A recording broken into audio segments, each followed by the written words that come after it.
Magandang hapon mga kapatid sa ating bisita. Hindi natin lang ba't wala ibang mga kapatid ngayon. Pero kahit wala sila dito, tayo po'y magpapatuloy sa ating gawaing paglilingkod sa Panginoon. So ating pag-aaralan sa hapon ito ay patungkol sa scriptural authority. Ang paksapong ito ay napakahalaga dahil sa larangan ng pananampalataya o relihiyon. Kaya nagkakaroon tayo ng iba-iba klaseng paniniwala. Kung minsan ay nakasalalay kung meron tayong scriptural authority. Ibig sabihin, lahat ng mga bagay na ating pinaniniwalaan at lahat ng mga bagay na ating ginagawa sa larangan ng relihiyon ay kinakailangan na mayroong authority mula sa Diyos. Kaya sinasabi natin scriptural authority dahil lahat ng kalooban ng Diyos ay nasa Biblia.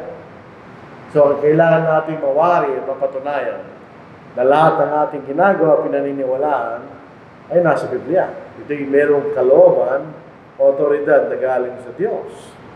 Pag sinabi natin authority, ay ibig lang sabihin niya sa kahulugan ng salitang authority, the power or right to act or command. Sabihin, ito yung karapatan gawin natin ang isang bagay. Kapag meron tayong authority, meron tayong karapatan o kapangyarihan gawin ang isang bagay. O kapangyarihan na mag-utos. Kung titingnan natin ito sa larangan ng pamahalaan, ay mga pulis, kanya mga pulis. Pagka inuhuli tayo, sinasabi ng pulis sa pangalan ng batas, kanya, inuhuli kita. In other words, binibigyan siya ng kapangyarihan ng batas para huliin ang sino man na nagkakasala sa batas. Meron siyang authority. So, yan ang ibig sabihin ng authority. The power or right to act or command. May pinag-uusapan natin ay scriptural authority.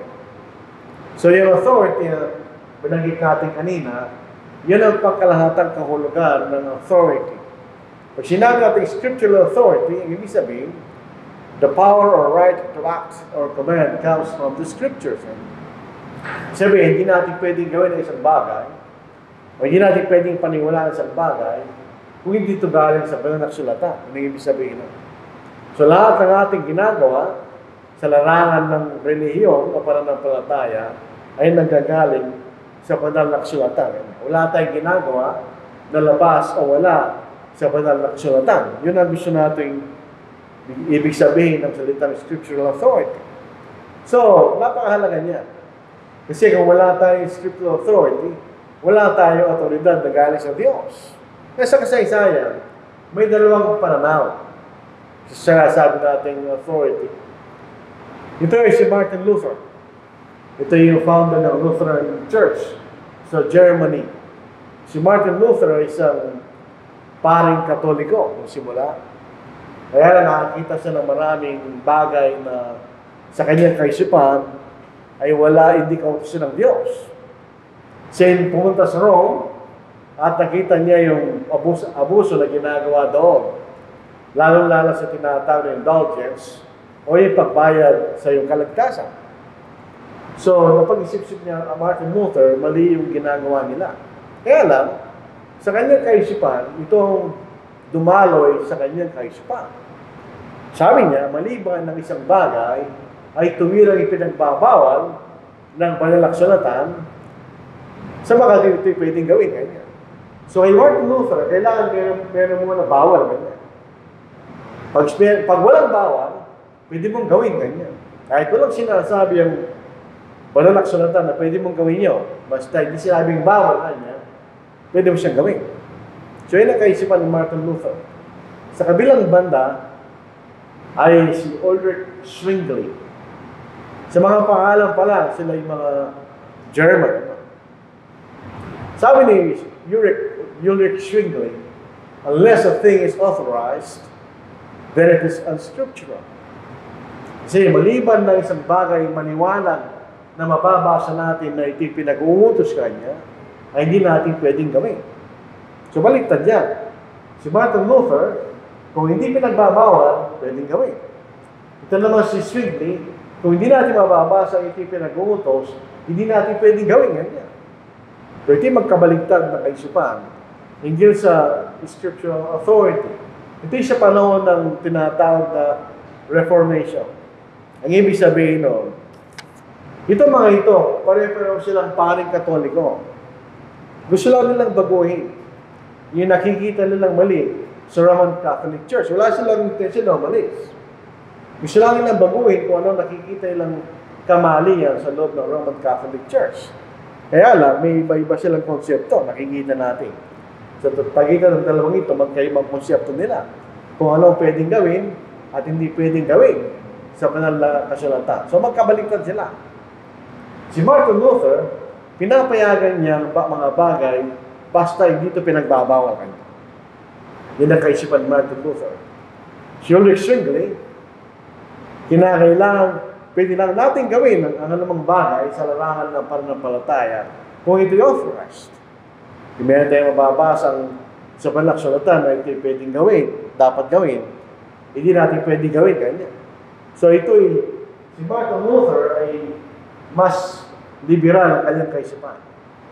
Si Zwingli, mas conservative ang kanyang kaisipan. Kung di natin mababasa na ito'y pinahintulutan at pinag-uutos sa banal na kasulatan, hindi natin pwedeng gawin ganyan. Si Martin Luther naman, basta hindi pinagbabawal, pwedeng gawin ganyan. So dalawa magkaibang kaisipan, dalawa magkaibang tao. Si Martin Luther, silence means yes. Kahit walang sinasabi ang banal na kasulatan, basta hindi pinagbabawal, pwedeng gawin ganyan. Si Ulrich Zwingli, silence means no. Kung wala tayong mababasa sa banal na kasulatan, ibig sabihin, hindi natin pwedeng paniwalaan yan o hindi natin pwedeng gawin. Yung sabi ni Ulrich Zwingli. So, yun ang magkaibang kaisipan ng dalawang tao ito. During the Reformation, nung gusto silang baguhin ang Roman Catholic Church. Later on, fast forward, dito po sa Amerika. Sa Amerika, ito yung mga taong galing sa Europe dahil sa religious at sa economic persecution na madiscovery na may lupain sa kabilang panig ng Atlantic Ocean sa pangunan ni Christopher Columbus. Yung mga tao nagnasang pumunta roon. So yung mga Europeans, galing sa United Kingdom, sa iba't ibang bansa, pumunta sila roon.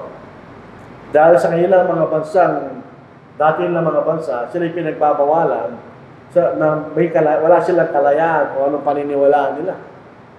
O anong pinag-uutos ng kanilang bansa, yun ang kanilang paniniwalaan. Meron silang economic persecution, hindi sila makaunlad sa kanilang kabuhayan. So sila pumunta sa Amerika, sa pag-aakalang ito, magkakaroon sila ng kalayaan. At nagkaroon nga sila ng kalayaan. So ngayon, meron silang kalayaan na pag-aralan nila ang banal na kasulatan. Kung anong sinasabi ng banal na kasulatan tungkol sa pananampalataya. So ito si Thomas Campbell. Nakita natin kung kailan siya nabuhay noong 1763 hanggang 1854. Ito nakita niya sa kanyang pag-aaral sa banal na kasulatan. Ang sabi niya, where the Bible speaks, we speak. And where the Bible is silent, we are silent. In other words, kung ano lang sinasabi ng Biblia, yan ang aming paniniwalaan at yun ang aming gagawin. Kung ang Biblia ay tahimik rin kami. Hindi namin paniniwalaan na o gawin ang isang bagay na walang sinasabi ang banal na kasulatan. So ito yung konsepto ng mga taong ito. At tinatawag nilang sa panahon na ito, hindi ito Reformation, ito yung Restoration Movement. Yung mga tao na galing sa iba't ibang denominations, ay nagbalik sila doon sa katotohanan na sinasabi ng banal na kasulatan. So, iniwan nila ang mga bagay na wala silang tiyak na mababasa sa banal na kasulatan. Halimbawa, itong taong ito ay isang Presbyterian. Ang mga Presbyterian ay mga Calvinist, katulad ng mga Baptist. At sila naniniwala sa infant baptism. Pero sa ilang pag-aaral, nakita nila mali yun. So, bumalik sila doon sa talaga sinasabi ng banal na kasulatan. At nagbalik sila doon sa iglesia na mababasa sa banal na kasulatan. Tandaan natin, dito sa Matthew chapter 16, verse 18. Merong iglesia itinayo ng Panginoon. Basahin natin. Ito ang sinasabi ng mismo ng ating Panginoon. Ito ay sa konteksto na sinabi ni Simon Peter sa verse 16, sumagot si Simon Pedro at sinabi, ikaw ang Kristo. Ikaw ang piniling tagapagligtas. Ano ibig sabihin? Ikaw ang Kristo, ang anak ng Diyos na buhay. Sumagot si Jesus at sinabi sa kanya, mapalad ka, Simon, na anak ni Jonas, sapagkat hindi naman at dugo ang nagpahayag nito sa iyo, kundi ang aking Ama na nasa langit. So, yung sinabi ni Simon Peter, hindi galing sa kanya sariling kaisipan kanya. At sinasabi ko naman sa iyo na ikaw ay Pedro, yung salitang Peter, ang ibig sabihin, malit na bato. At sa ibabaw ng batong ito, ano yung batong yun? Yung katotohanan na si Jesus ay ang anak ng Diyos. Ang ibig sabihin, sapagkat siya ang anak ng Diyos, siya lamang ang may kapangyarihan magtatag ng kanyang iglesia kanya. In other words, sa mga tao, wala silang karapatan na magtatag ng kanyang iglesia. Ito yung nakabase sa sinabi ni Simon Pedro, ikaw ang Kristo, ang anak ng Diyos na buhay kanya. So kung siya anak ng Diyos, siya ay Diyos. Kung ikaw anak ng tao, tao kanya. So ikaw anak ng Diyos kanya. At ikaw anak ng Diyos na buhay kanya. So yun ang iglesia itinayo ng ating Panginoon. Itong mga taong ito, nagbalik sila doon. Doon siya nababasa sa banal na kasulatan at iniwan nila ang kanyang mga denominations. Ito po yung malabo na yung ating. Ito yung libingan ni Thomas Campbell sa Bethany, West Virginia. Kaya malabo yun na natin. So anong tamang pananaw sa scriptural authority? Ang authority ay mahalaga. Kahit saan tayo pumunta, kaya ito'y sa larangan ng pananampalataya, ito'y sa larangan ng tayo nasa eskwelahan, ito'y sa larangan ng pamahalaan, mahalagang authority. Kung ikaw ay isang estudyante, kailangan sumunod doon sa otoridad ng eskwelahan. Hindi ka basta papasok sa eskwela at gawin mo gusto mong gawin. So, mahalaga ang otoridad. Dito sa Matthew, chapter 21, verse 23, ng ating Panginoon na nagtuturo. Tinanong siya ng mga Hudyo, mga Pariseo, Paskriba, by what authority are you doing these things? Saan ka pamahalaan ng otoridad mong ginagawa mga bagay na ito? Tandaan natin, ang ating Panginoon sa panahon ito, siya tao. So, tingin sa kanya ng mga Scriba at mga Pariseo, ikaw ay tao kanya. Saan mo galing? Ano otoridad mo ginagawa ang ginagawa mo kanya? Who gave you this authority? Sino nagbigay siya ng otoridad na ito? So, kahit ito yung tanong na magkalaban ng ating Panginoon, hindi mahalagang tanong. Walang mali sa tanong nila. Sino nagbigay siya ng otoridad na ito? Kanya. Kung pa kayo magturo at gawin mo mga bagay na ito sa gitna namin, yun ang katanungan nila. So, kahit sa mga kaaway ng Panginoon, nakikita nila mahalaga ang pagkakaroon ng otoridad na galing sa Diyos. So, dalawa po ang pinanggagalingan ng otoridad. Ang talong ng ating Panginoon, sapagkat ang Panginoon ay marunong. Hindi siya nagot ang tanong sa pamagitan ng isang tuwirang sagot. Minalik lang niya sa kausap niya yung tanong. Ang bautismo ni Juan kanya, saan ang galing? Sa tao o sa langit kanya? Yun ang tanong niya. Yung bautismo ni Juan kanya, saan galing? Sa langit o sa tao kanya? So binalik lang niya ang tanong sa kanila. Saan galing ang bautismo ni Juan? Sa langit o sa tao kanya? In other words, kung sinasabing langit, ito'y galing sa Diyos. Kung sinasabing tao, ito'y galing sa tao. Kung ang bautismo ni Juan ay galing sa tao, walang halaga yun. Pero ang bautismo na galing sa langit, ang problema nila, bakit di sila naniwala kay John the Baptist? At ang paniwala ng mga tao kay John ay isang propeta. So yung tanong ay binalik ng Panginoon sa kanila. Ito ba'y galing sa langit o galing sa tao? Sa panahon natin, sa anumang panahon, ganun talagang pinanggagalingan ng otoridad. Ito'y galing sa Diyos, sila totoo, o ginawa lang ng tao. Kung ito'y ginawa lang ng tao, hindi natin dapat sundin. Kung ito'y ginawa lang Diyos, kailangan natin sundin. Siyempre, Diyos yun. Yan ang siya mga Panginoon sa lahat. Makikita natin. So, doon ating Panginoon, bago siya umakyat sa langit, pagkatapos sa mabuhay na maguli. Sa Romans chapter 1 verse 3, nasabihin ni Apostle Peter, ikaw ang Kristo, ang anak ng Diyos na buhay. Ang kasunod na sinabi ng ating Panginoon sa kanila, huwag niyong pagsabihan niya. Dahil totoo yung sinabi ni Apostle Peter, pero sabi ng Panginoon sa verse 20 na Matthew 16, pagkatapos ay mahigpit niyang pinagbiling sa mga lagad na huwag sasabihin kanino man na siyang Kristo. Bakit? Kailangan niyang patunayan. Kailangan niyang patunayan siyang Kristo, ang anak ng Diyos na buhay. Paano niya napatunayan yun? Nung siya nabuhay na maguli. Nung siya nabuhay na maguli mula sa mga patay. Sa Romans chapter 1, verse 3, dito maniwalag natin mababasa. Kailan niya pinatunayan na siya ang anak ng Diyos na buhay? Sa verse 3, basahin po natin. Verse 4, at ipinahayag na anak ng Diyos na may kapangyarihan ayon sa Espiritu ng kabanalan sa pamamagitan ng pagkabuhay mula sa mga patay, at ito'y si Jesucristo na Panginoon natin. Lahat ng mga tao nag-aangking na sila'y nagtatag ng relihiyon, patay na sila lahat. At hindi na sila nabuhay maguli. Kahit sino tingnan natin. Kung yung pundador, halimbawa, ng Lutheran Church, Martin Luther, matagal na siyang patay. Pero hindi na sila nabuhay maguli. Dahil siya ordinaryong tao lang. Ang ating Panginoon na maguli para patunayan niya na siya nga ang anak ng Diyos na may kapangyarihan niya. Dito sa Matthew chapter 28 verse 18, ito ang sabi niya. And Jesus came and spoke to them, saying, all authority has been given to me in heaven and on earth. Kaya sa lupa, taglay niya, katoridad. Kaya sa langit, ganoon din. So, ibinigay ng Diyos kanya ang lahat ng kapamahalaan sa kanya sa langit at sa ibaba ng lupa. Pasilin natin ang susunod na talata dyan. Ito yung very interesting mga kapatid. Kung mabasahin na. Ang sino nagbigay noon? Ang Diyos. Sino yung Diyos na nagbigay noon?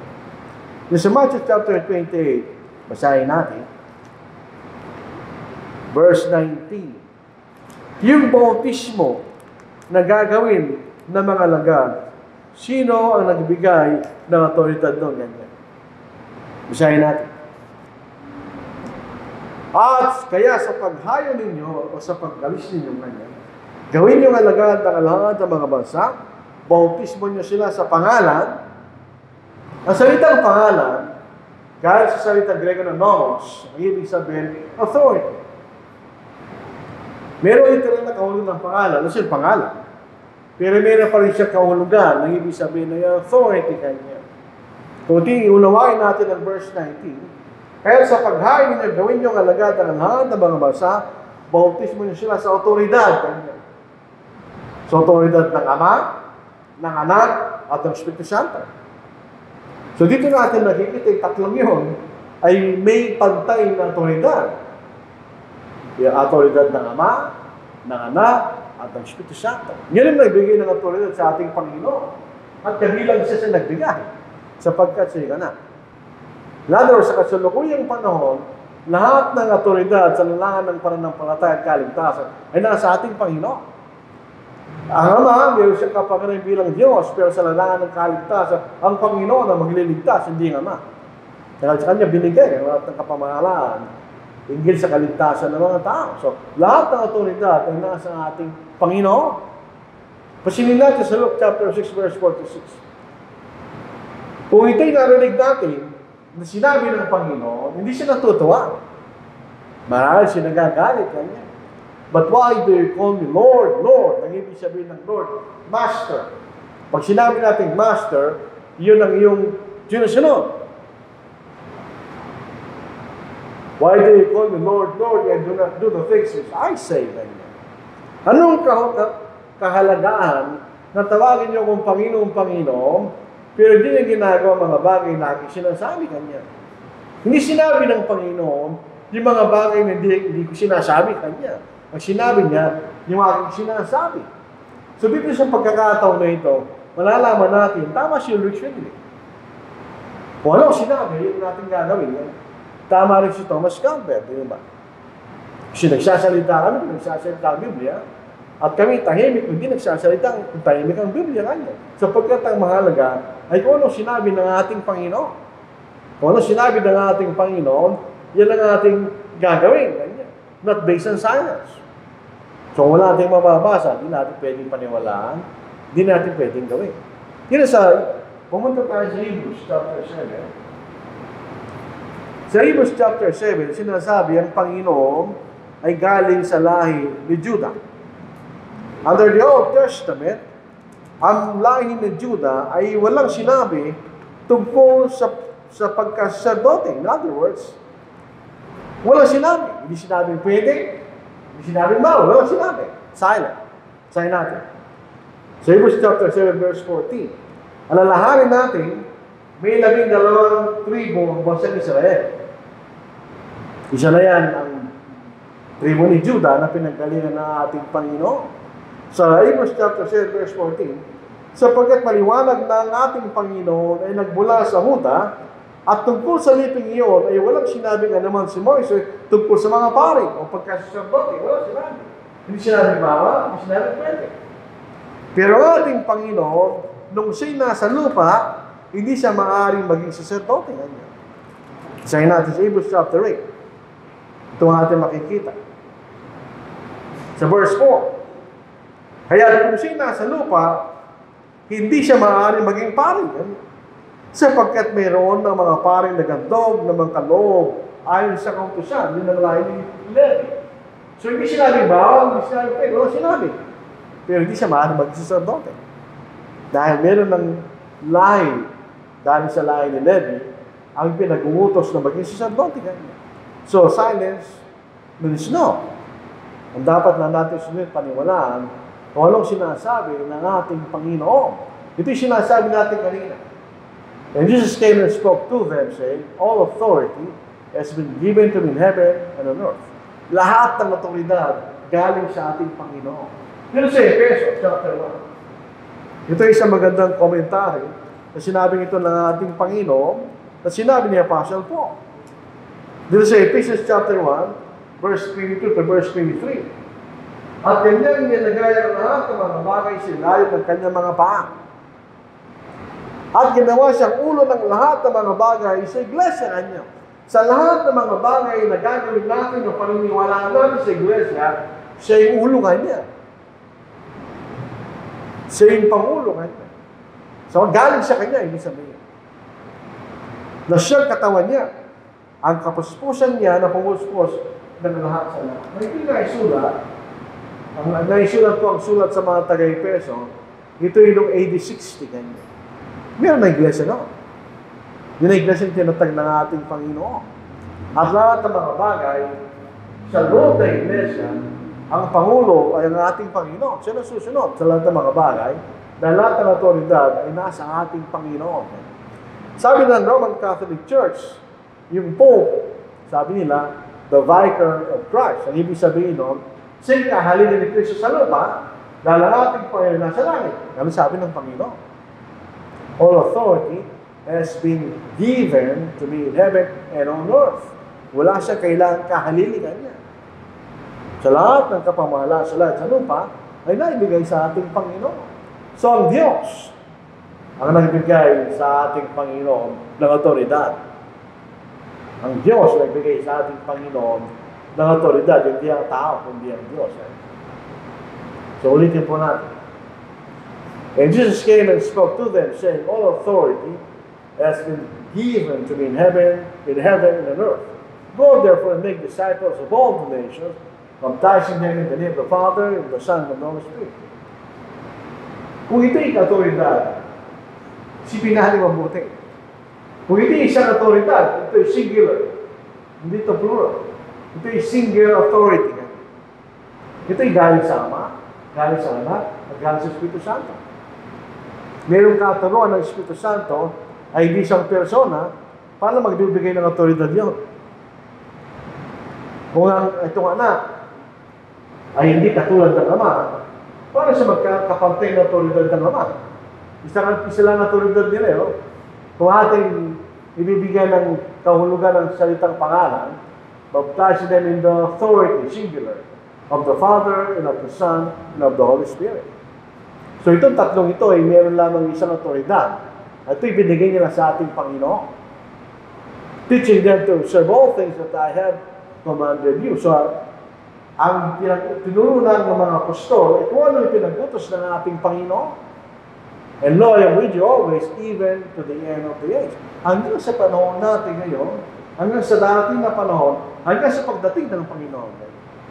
Ang lahat ng kapamahalaan ay nasa ating Panginoon. So, lahat ng mga bagay na ituturo, gawin natin at ituturo ay galing lahat sa ating Panginoon. Wala tayong kalayaan kung ano ang ating sariling aral. So, ito yung pinakita natin kanina, ulitin lang po natin. For it is evident that our Lord arose from Judah, of which tribe Moses spoke nothing concerning priesthood. Wala sinabi. For if you were on earth, you would not be a priest. Since there are priests who offer the gifts according to the law. Yun ang lain ni Levi, hindi lain ni Judah. So, silence means no authority. Kung walang sinasabi Biblia, hindi natin pwede. Pero paano natin malalaman? Paano natin malalaman na meron tayong autoridad na galing sa banal na sulatan at itong banal na sulatan ay galing sa ating Panginoon? Paano natin malalaman? Mayroong paraan. May tatlong paraan. Number one, if there's a direct command or statement. Obvious yun. Meron tayong mababasang utos o isang pangungusap. O kaya, mayroong approved apostolic example. Ibig sabihin nito, kung ito'y ginawa ng mga lagad noong panahon na yon, at hindi sila pinagsabihan na sila nagkakasala, ang ibig sabihin ito'y galing sa Diyos. So, isang direct command or statement, ito'y sinabi sa atin kung ano ang ating paniniwalaan at kung ano ating gagawin. Yung approved apostolic example, pinakikita sa atin kung anong ginawa ng mga lagad noong panahon na yon. Ibig sabihin, hindi na pwedeng gawin isang bagay kung wala silang autoridad na galing sa ating Panginoon. O kaya, yung pinakaling necessary conclusion. Hindi natin ito mababasa word for word. Pero pag binasa natin, ito pumapasok sa ating kaisipan. Bigyan po tayo, magbigay tayo ng halimbawa nito. Para lang maging klaro sa atin ang definition of necessary inference or necessary conclusion. There's Acts chapter 8. Nung nangaral si Felipe doon sa bati o doon sa Eunuco. Nung sila'y nandun sa daan, pero sinabi, tinanong sa kanya yung Eunuco nga niya. Ito yung isang bahagi ng aklat ni Isaiah. Dito sa Acts chapter 8 verse 32. Ang bahagi ng kasulatan na binabasa niya ito, tulad ng tupa na dinila sa katayan, at isang portero na hindi umiimik sa harap ng kanyang manggugupit. Gayun din, hindi niya binuka ang kanyang bibig. Sa kanyang pagpapakababa, ay pinagkait sa kanyang katarungan. Sino makapaglalarawan ng sa kanyang lahi, sapagkat tinali sa lupa ang kanyang buhay. Ito yung binabasa ng eunuch. Pero at that time, hindi niya maunawaan nyo. Dahil yun ay isang hula. Tayo sa kasalukuyang panahon, alam na natin kung anong kahulugan nun. Dahil ay natupad sa ating Panginoon. Kaya sabi rito, sinabi ng eunuch kay Felipe, ipinakikiusap ko tungkol kanino sinasabi, ito ng propeta sa kanya bang sarili o sa iba. So kung nagbabasa tayo ng Old Testament, sa panahon na yun, yun isang hula. So paano mo malalaman kung anong kahulugan nun? Maliban na yung hula ay matupad. So dito simula sa talatang ito, sa verse 35, itinuro ni Felipe na yung hula na yun ay natupad sa ating Panginoon. Basahin natin. Nagsimula magsalita si Felipe at simula sa kasulatan ito ay pinangalan sa kanya ang magandang balita ni Jesus. Pinangalan niya ang magandang balita ni Jesus. Doon sa ibang salin, ipinangalan niya si Jesus kanya. Jesus ang binanggit. Yung ibig sabihin, yung aral ng ating Panginoon. Ngayon, paano naging necessary conclusion? Nung sila nagpatuloy sa daan at nakakita sila ng tubig, Sa verse 36, sa kanilang pagpapatuloy ng sa daan, nakarating sila sa may tubig at sinabi ng eunuko, tingnan mo, narito ang tubig, ano ang nakakadlang o pa may bautismo? Paano nalaman ng eunuko yung bautismo? Wala naman tayong mababasa itinuro ni Felipe ang bautismo sa kanya. Yan ang sinasabi natin necessary conclusion or necessary inference. Ibig sabihin, paano malalaman ng bating ang bautismo kung hindi tinuro sa kanya ni Felipe, di ba? Wala tayong mababasa word for word. Pero imposible na malaman ng bating o yung eunuko ang tungkol sa bautismo na kailangan niyang gawin kung hindi tinuro sa kanya ni Felipe. So ating konklusyon, nung pinangaral ni Felipe yung magandang balita na Jesus, kasama ang bautismo doon. Doon sa Ebanghelyo, na tinuro ni Felipe doon sa bating. So ito tatlong paraan. Pag sinabi niya sa conclusion, ito yung nag-iisip. Nang ibig sabihin ito. Tulad na makita natin sa bautismo, paano nalaman ng bating ang bautismo? Kung hindi tinuro ni Felipe. Kahit di natin nabasa na hindi tinuro, yan ang papasok sa iyong kaisipan. Dahil imposible malaman ng isang tao, isang bagay, na hindi na dating alam kung di tinuro sa kanya. So ito tatlong paraan kung paano natin malalaman na meron tayong autoridad na galing sa ating Panginoon. So para maunawaan natin, magbigay tayo ng halimbawa. Ito ginawa natin kanina, yung Lord's Supper. Sa Biblia, ito yung utos. Kailangan natin gawin. May mga sakay ng pananampalataya na hindi ito ginagawa. Halimbawa, sa mga Jehovah's Witnesses, ito yung ginagawa nila once a year. Pero actually, hindi nila ginagawa. Tinatanaw lang nila yung tinapay at yung alak sa mesa, hindi sila kumakain. Dahil ang kailang katuruan, nilanong 144,000 na dadalhin sa langit na pwede kumain. No? So, paano nila malalaman kasama siya sa 144,000? So, hindi nila ginagawa. Tingin lang sila. Yung ibang mga sakay ng pananampalataya, ginagawa nila once a year. Pero definitely, ito isang utos. Basahin natin. Ito sa 1 Corinthians chapter 11, verse 22 to verse 24. And when he had given thanks, he broke it and said, take, eat. This is my body, which is broken for you. Hindi ito literal na katawan ng Panginoon. Katulad sinasabi ng mga Roman Catholics, ito ay nagsisimbolo sa kanyang katawan.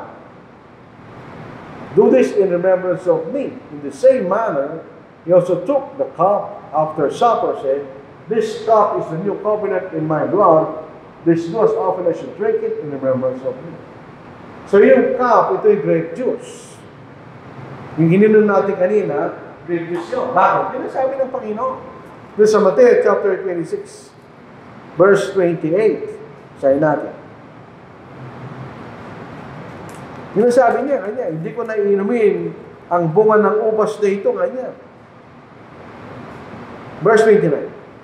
At sinasabi ko sa inyo, mula ngayon, ay hindi na ako iinom ng katas ng ubas na ito hanggang sa araw na iyon na inumin kong panibago na kasalo kayo sa kaharian ng aking Ama. So, by necessary ito, ito yung iglesia sa Corinth. So, ang kaharian, saan na iglesia? Yan sabi niya, hindi na ako inom at nakasalo ko kayo. Kaya tinatawag na communion, dahil pag ginagawa natin yan, tayo nakikipagkaisa doon sa katawan at kamatayan ng ating Panginoon. So, dalawang ginagawa dito. Sila ay kumakain, sa tinapay na walang lebadura, at sila yung umiinom doon sa grape juice. So, ito yung utos, sabi, do this. This, do. Meron tayong direct statement or command. Kaya kailangan mong gawin yan dahil ipinagmutos mismo ng ating Panginoon. Ito yung na-realize sa atin sa pamagitan ni Apostol Paul. Nakanesya ng Espiritu Santo. Ang problema dyan, wala namang sinasabi kung kailan mo gagawin. Sinasabi lang sa atin kung na kailangan natin gawin. So natin malalaman kung kailan mo gagawin. Kung wala naman tayong direct statement or direct command kung kailan natin gagawin. So pwede ba natin gawin araw-araw yan? Yan ang sinasabi natin na proof apostolic example. Yung mga kapatid sa Troas, na kung siya pumunta sila Apostle Paul sa araw ng linggo, kailan nila ginawa yan? Now on the first day of the week. Ngayon, araw ng linggo, ito yung first day of the week. Hindi Lunes. Ang Lunes, ang unang araw ng trabaho. Well, first day of the week ay araw ng linggo. Para tinalaman nyo. Higigapit ng araw, Sabado. So yung susunod, linggo.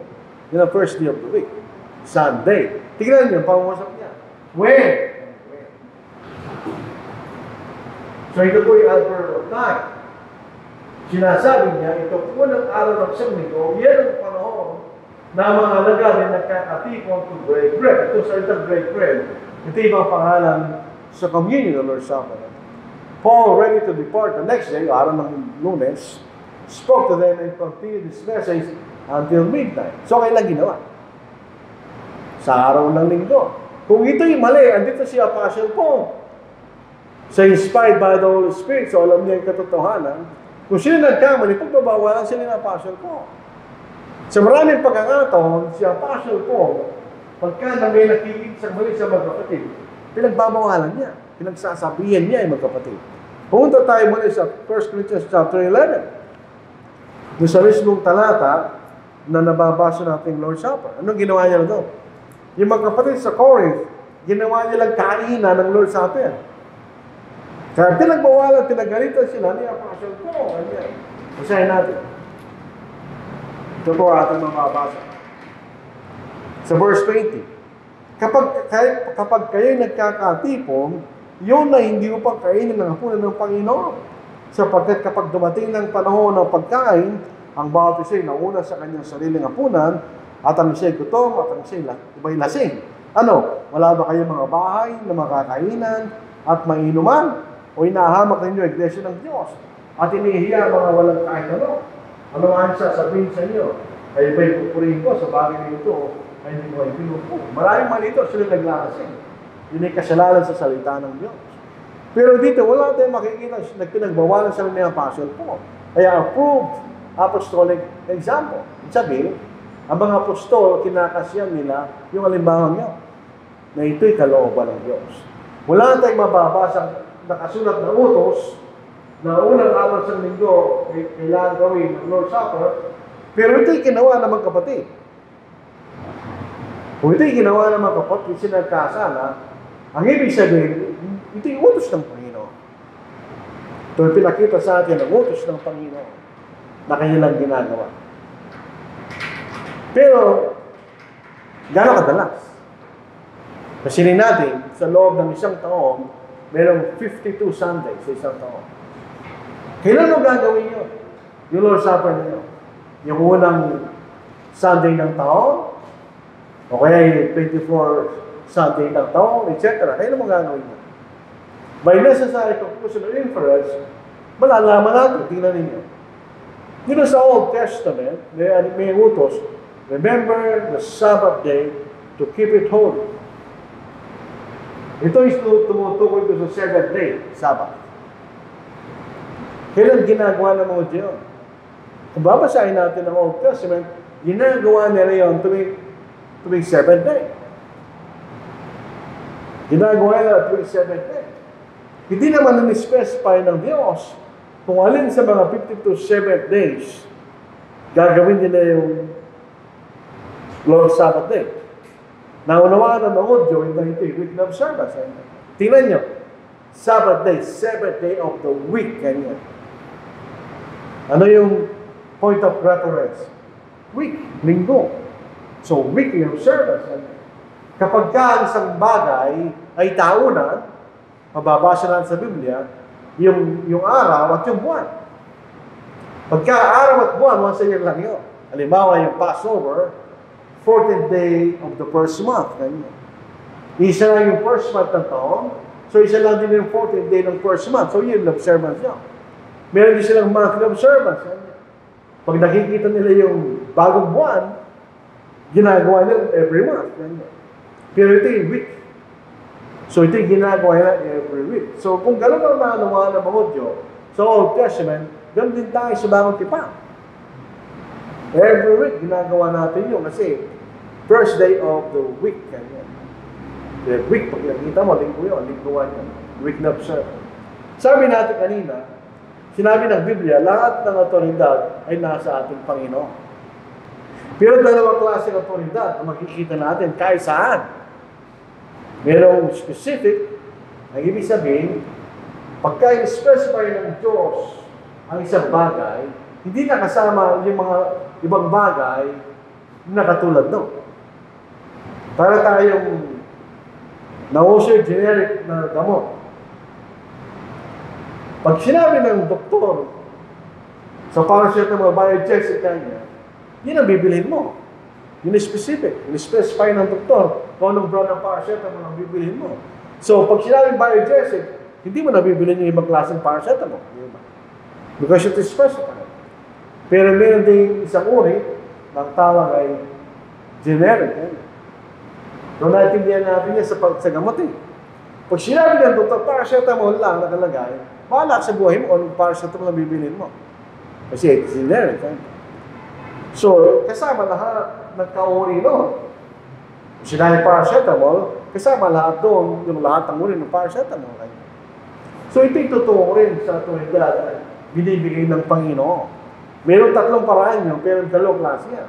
Specific authority, o kaya generic authority, makikita natin.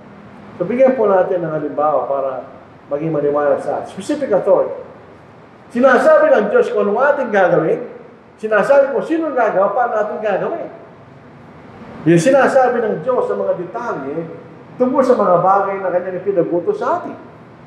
Kaya specified kanya. Halimbawa, sa Ephesians 5:19, ang sinasabi ng Panginoon, tayo mag-aawitan, isayin natin para masundan po natin. Doon sa Ephesians 5:19, natapasin natin, wala tayong panugtog. Hindi dahil sa ayaw natin ng panugtog.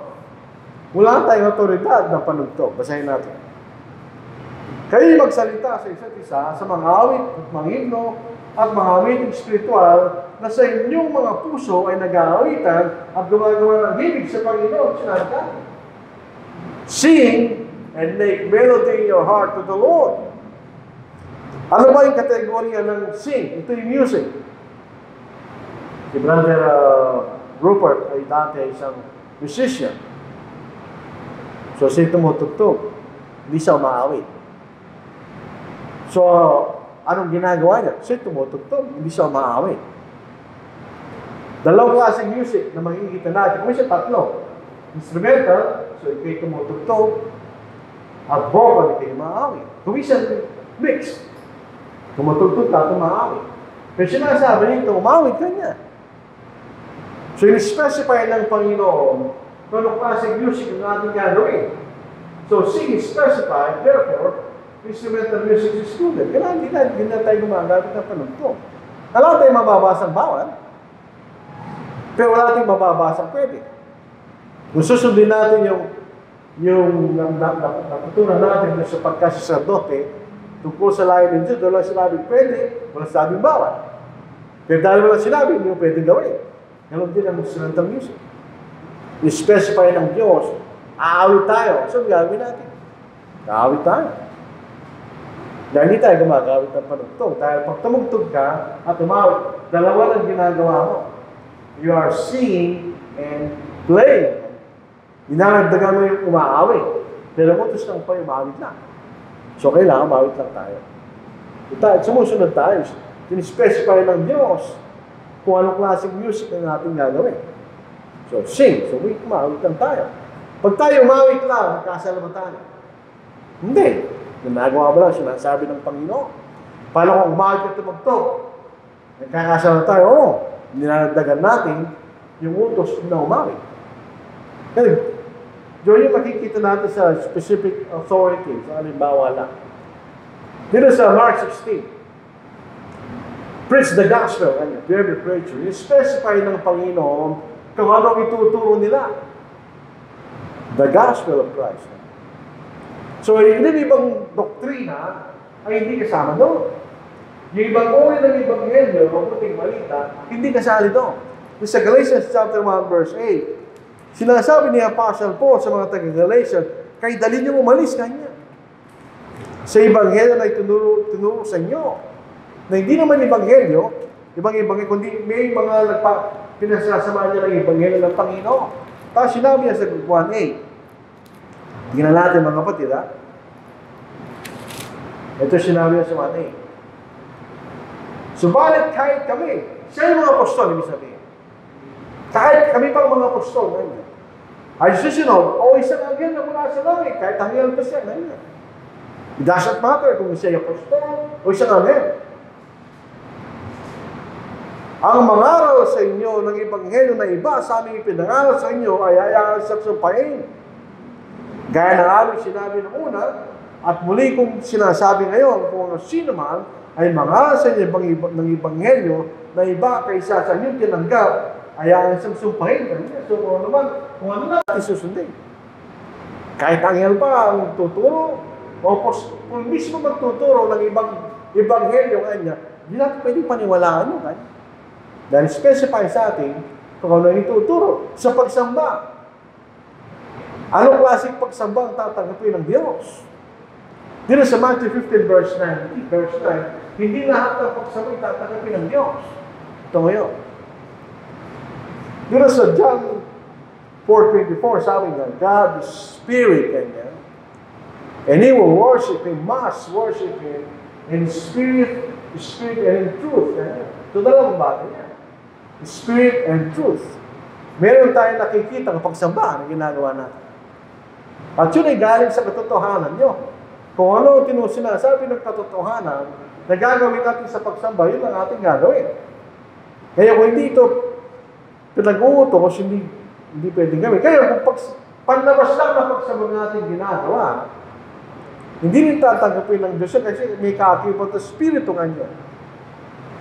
Sabi, mayroong sincerity sa bagay na ating ginagawa. Yun ang ibig sabihin ng Spirit and the truth. Yung Spirit, yun ang ating paloob na pagkatao. Yun ang ating mayroong kaisipan at pagnanasa at damdamin. So, ang pagsamba natin, tama ang ating ginagawa, at ito'y ginagawa natin with sincerity. On the other hand, kapag ang ating ginagawa, sinusunod sa pagsamba, ay kautusan ng tao, hindi rin tatanggapin ng Diyos. Kung ang ating puso ay malayo sa Kanya, hindi rin tatanggapin ng Diyos. Kung ang ating ginagawa ay sumusunod sa kautusan ng tao, hindi rin tatanggapin ng Diyos ang ating pagsamba.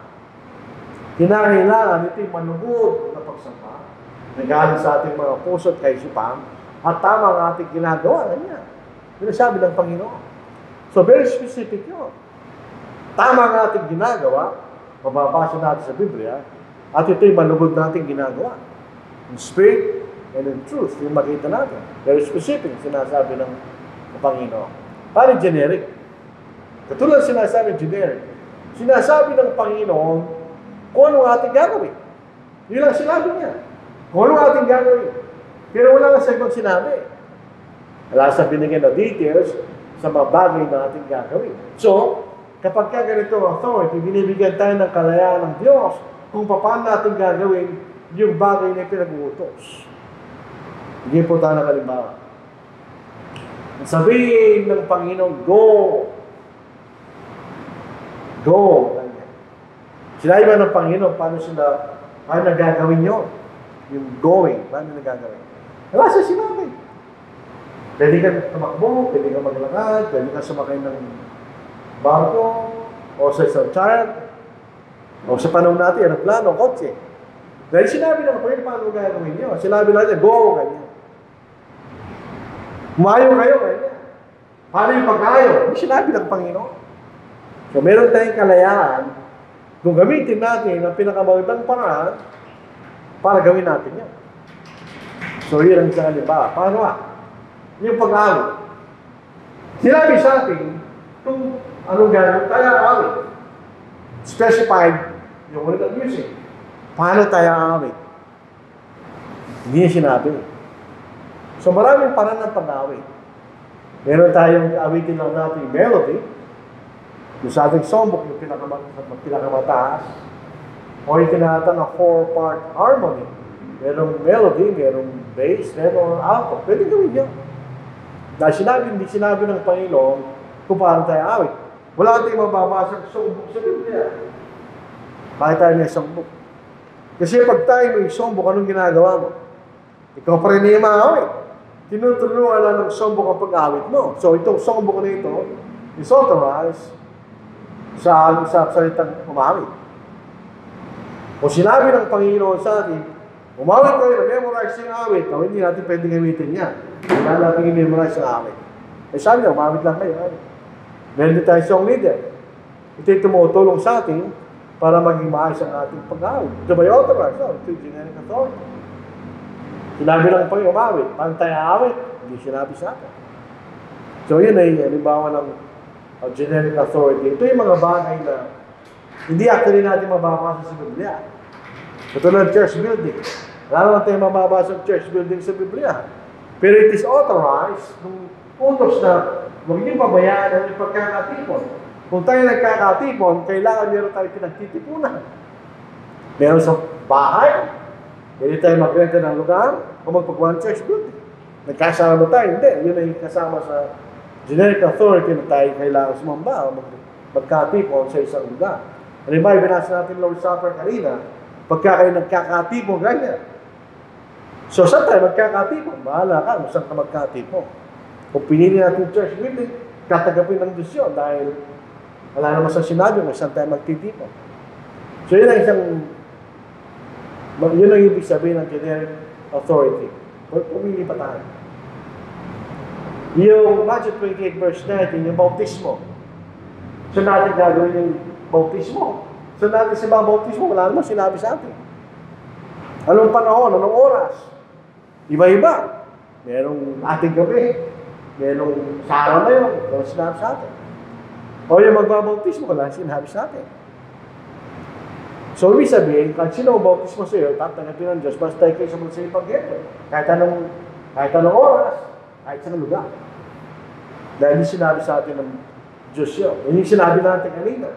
Kung natin pabayaan ang ating pagkakatipon, so pwede tayo magtipon sa isang bahay, sa isang nilalentahan, o sa isang church building. Authorized by the word assemble. Wala naman sinabi kung saan tayo magkakatipon eh. So, binigyan tayo ng kalayaan ng Diyos sa generic authority ng assemble. Preach, paano tayo mangangaral? Yung sinabi ko pa paano. Ito ginagawa ko, ito isang uri ng pangangaral. Yung national meeting, isang uri ng pangangaral. Meron tayong radio programs yun, yung uri ng pangangaral. Pagkakaroon ng mangangaral, dahil kailangan mga ipangaral. So lahat ng yun ay authorized by the generic authority to preach. So maintindihan natin yan. Dalawang klaseng otoridad ang mababasa natin sa Biblia, specific at saka generic authority, at saka no harmony. Ang katotohanan hindi pwedeng lumaban sa kapakatotohanan.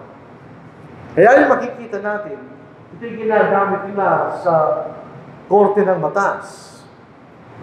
Kapag mayroong nagsasakdal at sinasakdal. Ang nagsasakdal ang magbibigay siya ng evidence, witnesses, na patunayan niya ng sinasakdal ay totoo. On the other hand, sinasakdal, magbibigay rin siya ng katibayan, hindi sa'yo. So, paano malalaman ng judge kung sino nagsasabi ng totoo? Kung yung sinasabi ng isa ay nagkakaugnay. Pag may contradiction ng sinasabi, hindi totoo yun. Dahil ang katotohanan, kailanman hindi lalaban sa kapwa katotohanan.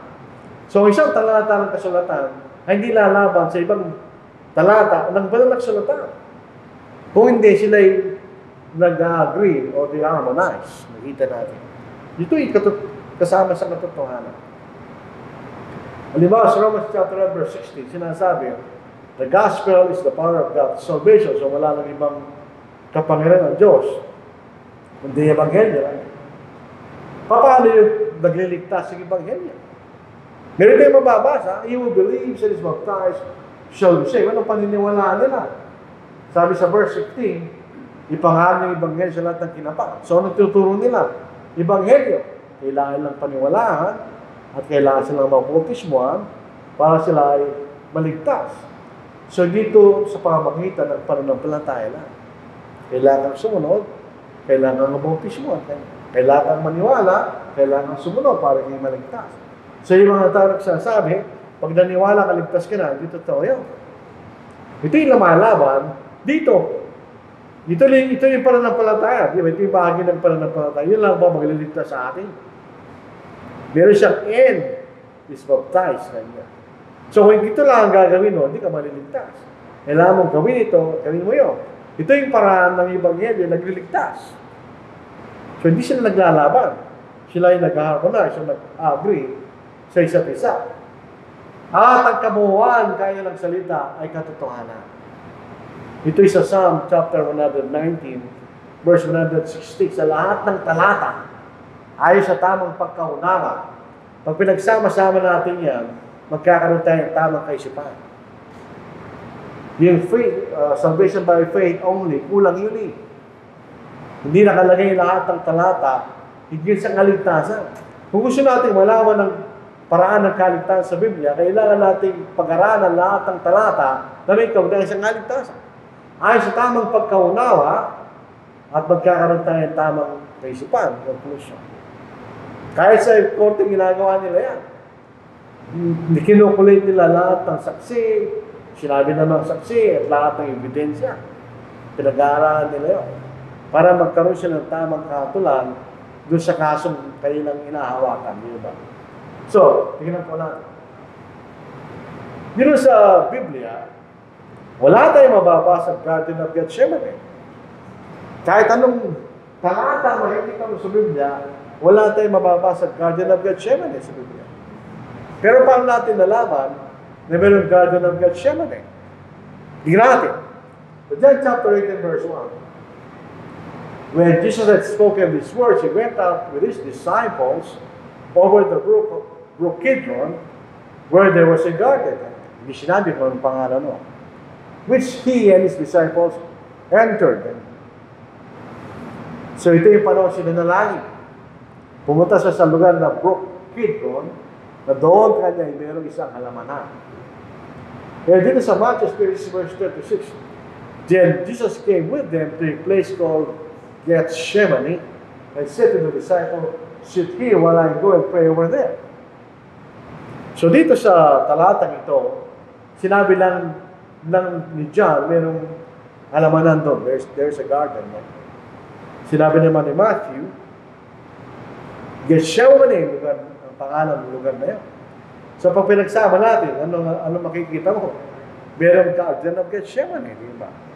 Pero wala tayong mababasang talata na Garden of Gethsemane. Itong dalawang talata na ito, tumutungkol sa parehong sitwasyon. Doon sa isa, garden. Doon sa brook Kidron. At yung lugar na yung tinatawag Gethsemane. So alam natin, may Garden of Gethsemane. Naglalaban ba yung dalawa? Hindi. Sila nagkakasundo. Pag pinagsama mo, makikita natin tamang kaisipan.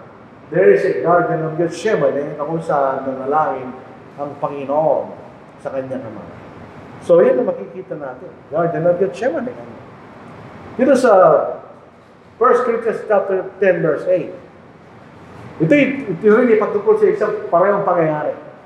Yung isa sa New Testament, bali sinabi lang yung nangyari dito, tingnan nyo, may pagkakaiba. Sayin natin. Nor let us commit sexual immorality as some of them did, and in one day, 23,000 fell. Sa Numbers 25 verse 9, patungkol ko rin sa pangyayari sinasabi ni Pablo, and those who died in the plague were 24,000. Sabi ng mga lumalaban sa Biblia, ang Biblia hindi totoo, bakit kanila? Sabi nito, 24,000, sabi doon, 23,000. Anong problema na? Actually, wala. Ang sinasabi ni Pablo, sa isang araw, 23,000 ang namatay. Pagkaraan ng isang araw na meron pang 1,000 namatay, yun ang sinasabi no. So pag nagsama mo, hindi sila naglalaban actually. Para sa balita, halimbawa, sasabihin ngayon, nagkaroon ng lindol, hindi naman saan mangyari. Nasabihin ng balita, 20 tao namatay ngayon sa balita ngayon. Dahil sa kakahugay, may nakita pa silang 20. Sa susunod na balita, 40 namatay. Sino sasabi ng totoo? Pareho lang. Yung unang araw, 20 ang namatay. Sa sumunod na araw, mayroon pang day 20. So, anong totoo? ganyan. Ganon din yan. Naglalaban ba yung dalang balita? Hindi. Sila yung nagkakaugnay at nagkakasundo. Tingnan yung plan of salvation. Ito, makikita natin lahat ng mga halimbawa na naligtas sa aklat na magawa. Iba-ibang sinasabi niya. Sa Pentecost, nagkaroon ng pagtuturo, alang sinabing sila'y tumilang sa sumampalataya, alang sinabing sila'y tumilang nagpahayag na kailang pananampalataya, sila nagsisi, at sila nabautismohan, at sila naligtas. Sa mga taga-Samaria, nagturo doon si Felipe, sila'y sumampalataya, alang sinabing sila'y nagpahayag ng kailang pananampalataya, alang sinabing sila'y nagsisi, at sila pero sinabi na bautismo. Si Simon na manggagaway, hindi sinabing siya tinuruan, pero siya sumampalataya. Hindi rin sinabi siya nagpahayag ng kanyang pananampalataya.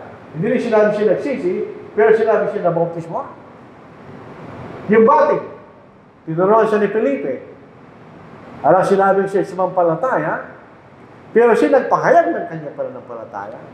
Alam sinabi siya nagsisi, pero siya nabautismohan. Si Saul, si Pablo, siya tinuruan ni Ananias. Alam sinabi siya sumampalataya, alam sinabi siya nagpahayag ng pananampalataya, alam sinabi siya nagsisi, pero siya nabautismohan. At doon sa Acts 22 verse 16, nahugasan ang kanyang mga kasalanan. Si Cornelius, sabay tinuruan ni Apostle Peter, yes. Sabay sumampalataya, makikita natin. Sabay nagpahayag, wala tayong mababasa. Sabay nagsisi, siya nabautismohan. Si Lydia, siya tinuruan ni Apostle Paul, wala tayong mababasa sa sumampalataya. Wala tayong mababasa sa nagpahayag. Wala tayong mababasa sa nagsisi. Kaya mayroon tayong mababasa sa nabautismohan. Yung jailer, siya tinuruan, siya sumampalataya, siya nagpahayag, wala tayong mababasa. Siya nagsisi, siya nabautismohan, Yung mga taga-Corinto, sila tinuruan na Apostle Paul. Sila ba'y sumampalataya?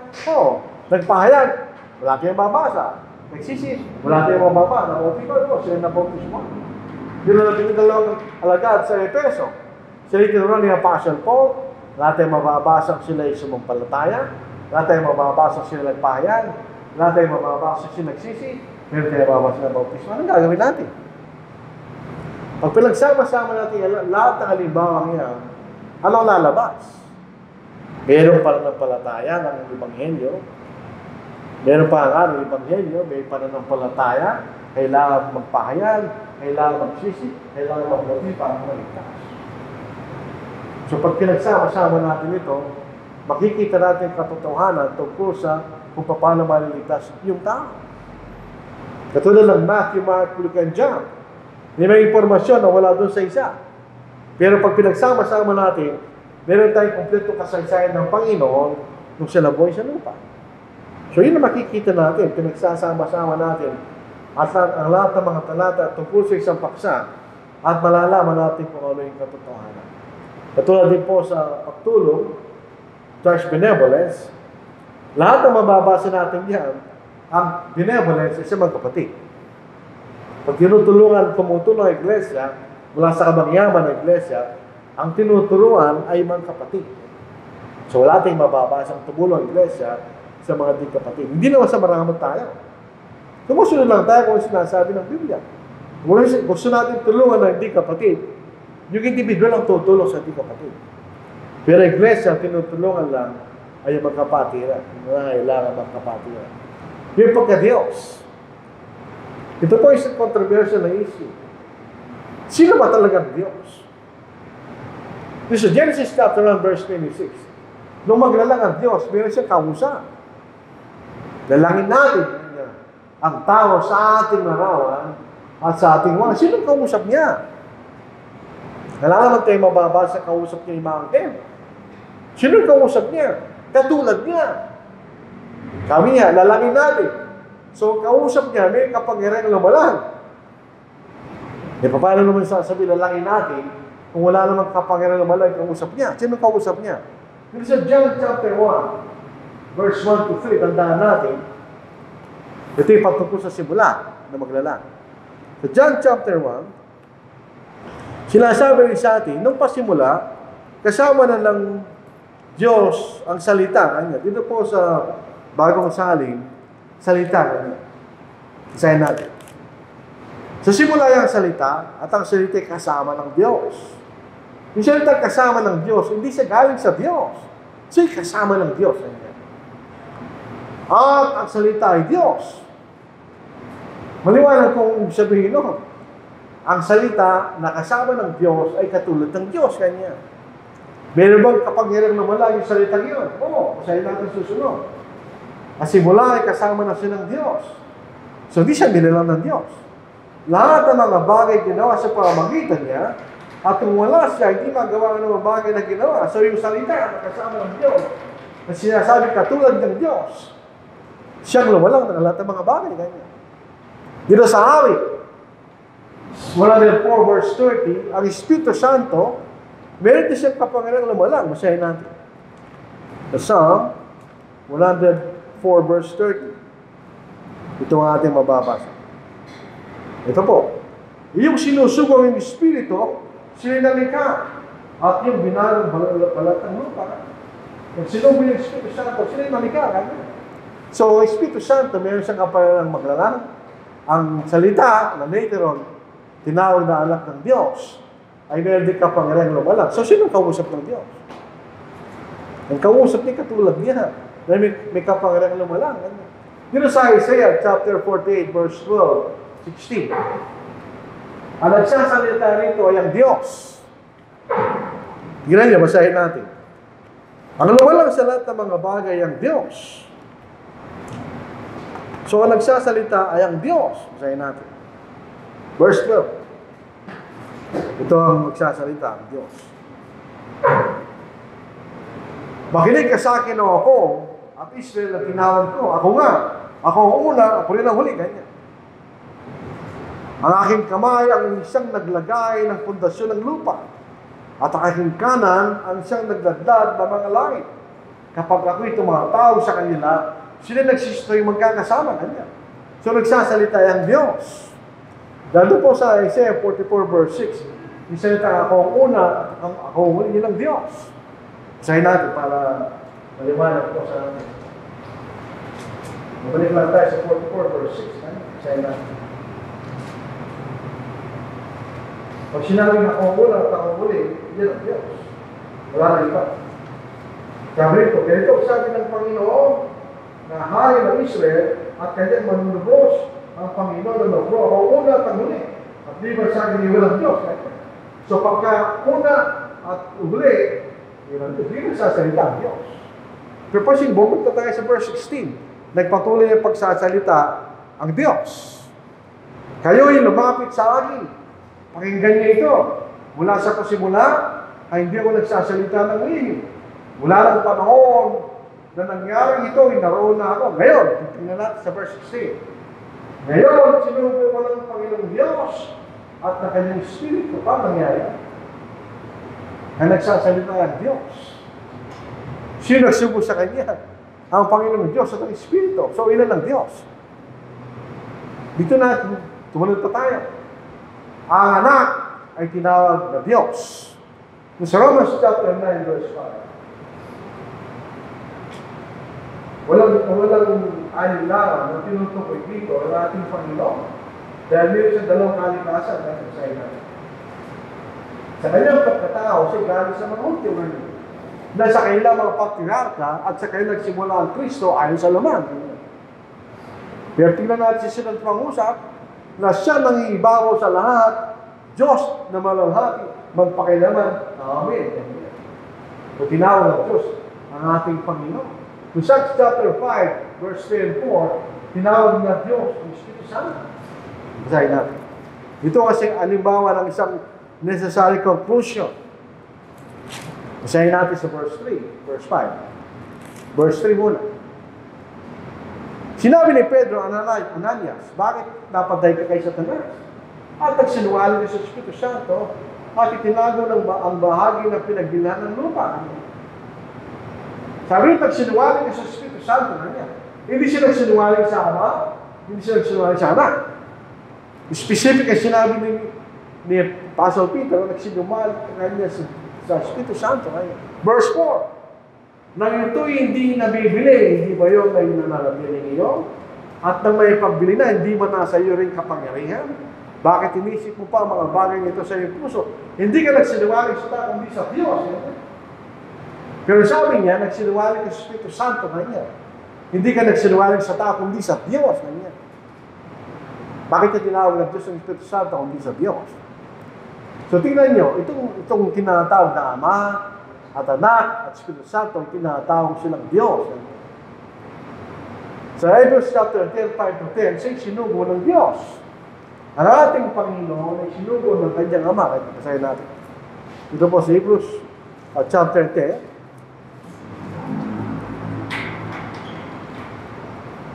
Verse 5-10, basahin natin.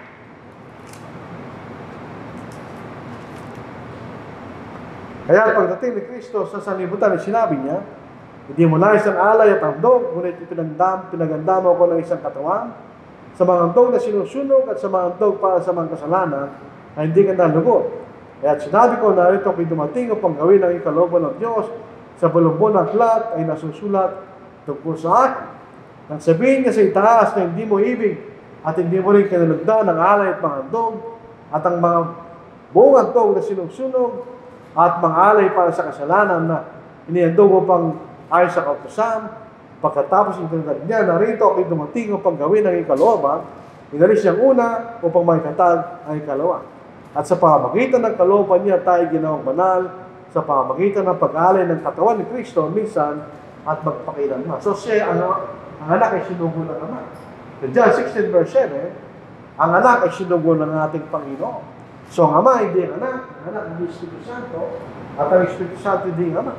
So makikita natin, ang Diyos ay isang nagkakaisang Diyos.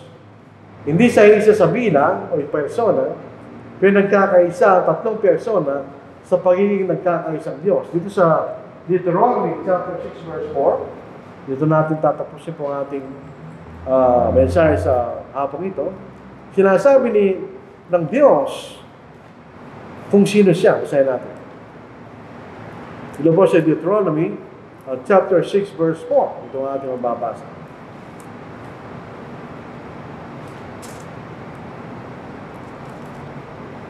Pakinggan mo, O Israel, ang Panginoon nating Diyos ay isang Panginoon. Isa rito ay hindi nangahulugan dahil sa bilang.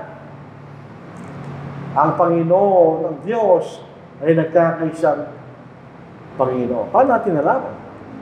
Dahil sa mga talatang pinag-aralan natin, yun ang ating makikita konklusyon na sinasabi ng banal na kasulatan ng Diyos ay siyang nagkakaisang Diyos. So itong paraan na malaman natin na meron tayong otoridad na galing sa banal na kasulatan. So maraming salamat po sa inyong pakikinig. Dito natin tinatapos ang ating pag-aaral po sa hapong ito. Maraming salamat.